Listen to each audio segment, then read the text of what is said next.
कल फिर एक और कांड गया में हो गया, बिहार में,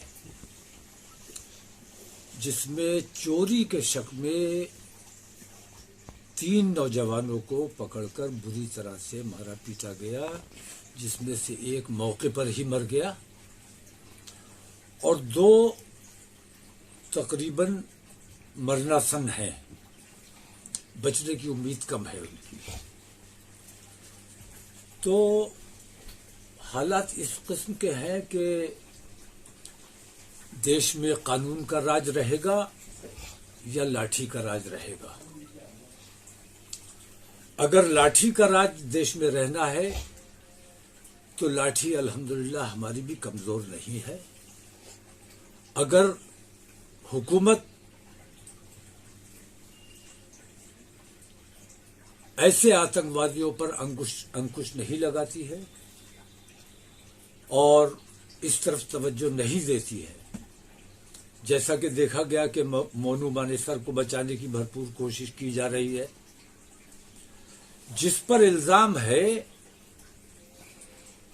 इन्वेस्टिगेशन होगी, कोर्ट उसे बरी करेगा, मुजरिम है सजा पाएगा।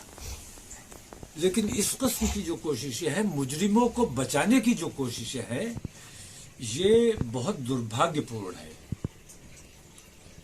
मैं पहले भी एक बार कह चुका हूं, अभी फिर कहता हूं कि माननीय नरेंद्र मोदी जी को धृतराष्ट्र की भूमिका से बाहर आना चाहिए और उन तमाम दुर्योधनों और दुशासनों पर अंकुश लगाना चाहिए, उन पर सख्ती करनी चाहिए। उन पर जब तक सख्ती नहीं होगी, क्योंकि ऐसे दुर्योधन और दुशासन हर जिले में गली गली घूम रहे हैं। एक द्रौपदी का चीरहरण करने की कोशिश की थी, साड़ी खींचने की कोशिश की थी, लेकिन आज के दुशासन गली गली मौजूद हैं जो हमारी बेटियों की नकाब खींचने की कोशिश कर रहे हैं और हुकूमत उनकी सरपरस्ती कर रही है। हमारे नौजवानों को कत्ल किया जा रहा है, गली गली दुर्योधन घूम रहे हैं और हुकूमत उनकी सरपरस्ती कर रही है। भिवानी हादसे के बारे में तो मैं ये कहूंगा कि आपको याद होगा कन्हैया लाल की हत्या हुई। कन्हैया लाल की हत्या जिन 2 मुसलमानों ने की, बाद में यह साबित भी हो गया कि वो भारतीय जनता पार्टी से जुड़े हुए लोग थे। लेकिन इसके बावजूद मैं ये कहता हूं कि वो भारतीय जनता पार्टी से जुड़े हुए थे या नहीं थे, लेकिन मुसलमान थे। मुसलमान की हैसियत से उनकी पहचान हुई। पूरे हिंदुस्तान में आप एक भी ऐसा बयान बताइए या एक भी ऐसा शख्स बताइए जिसने कन्हैया लाल की उस हत्या की हिमायत की हो। पूरे हिंदुस्तान ने उसकी मुखालफत की, खासतौर से मुसलमानों ने उसकी सख्त मजम्मत की। आज मैं देख रहा हूं कि भिवानी हत्याकांड के जो आरोपी हैं उनकी हिमायत में जलसे किए जा रहे हैं, सभाएं की जा रही हैं, धरने दिए जा रहे हैं और इस हद तक बढ़ चढ़कर हिस्सा लिया जा रहा है कि पुलिस की भी टांगे तोड़ देने की हद तक बात पहुंची है। तो हुकूमत को यह गौर करना है कि ये जिनके दिलो दिमाग में हुकूमत ने अपनी हुकूमत साजी के लिए जो जहर भरा था, ये आज उनके कंट्रोल में नहीं रहे हैं। मैं ये महसूस करता हूं हुकूमत यकीनन ये चाहती होगी कि इस किस्म के मामलात ना हो, लेकिन ये जहर भरे हुए लोग उनके कंट्रोल से बाहर हैं। वाहिद रास्ता मैं ये समझता हूं कि इस वक्त यही है कि जिन लोगों ने उन आतंकवादियों के हिमायत में सभाएं की हैं, धरने लगाए हैं और पुलिस को चैलेंज किया है। पुलिस को चैलेंज किया जाता है अगर बिहार में, पंजाब में, तो सारा मीडिया चीखने चिल्लाने लगता है, लेकिन पुलिस को जब चैलेंज किया जाता है हरियाणा में और राजस्थान में तो खामोश मीडिया। ये अन्याय है। इस वक्त मैं समझता हूं कि हुकूमत के पास वाहिद रास्ता है, सख्ती का फैसला लेना चाहिए और नरेंद्र मोदी जी से मैं ये उम्मीद करता हूं कि उन्होंने हमेशा सख्त फैसले लिए हैं। इस वक्त अगर सख्त फैसला नहीं लिया तो उसके नतायज बहुत गंभीर हो सकते हैं। हुकूमत को फैसला लेना चाहिए कि विश्व हिंदू परिषद और बजरंग दल, इन दोनों आतंकवादी जमातों पर फौरन वैसा ही प्रतिबंध लगाना चाहिए जैसा पीएफआई पे या सीमी पे लगाया गया था। अगर सख्त फैसले नहीं किए जाएंगे तो उसके नतायज खराब हो सकते हैं और धृतराष्ट्र बने बैठे रहे तो मुझे अंदेशा है कि ये दुर्योधन एक और हमारे देश में महाभारत कराने में कामयाब हो जाएंगे, जो हमारे देश के लिए बेहतर नहीं होगा। हम कब तक सब्र करें? हमारे सब्र का इम्तिहान हुकूमत ने बहुत ले लिया है। अब हम हुकूमत को समय देते हैं कि अगर उन्होंने 15 दिन के अंदर हमारी इस मांग पर कोई नोटिस नहीं लिया, कोई हमें जवाब नहीं दिया, कोई उनका फैसला हमारे सामने नहीं आया, तो हम मजबूर होंगे पार्लियामेंट का घेराव करने के लिए।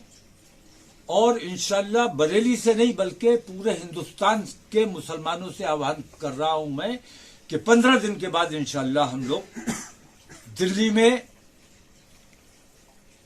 सारे हिंदुस्तान के मुसलमान 15 दिन के बाद, डेट अभी मैं फाइनल करूंगा। आज मैं सिर्फ इतना कहना चाहता हूं कि जिन लोगों ने उनकी हिमायत में सभाएं की है उनके खिलाफ कार्रवाई की जाए। हत्या हो जाना, इतना गुस्से में हत्या हो गई, गाय का इल्जाम लगा कि हत्या कर दी, झूठ बोलकर हत्या कर दी। हत्या को मैं इतना गंभीर नहीं मान रहा हूं।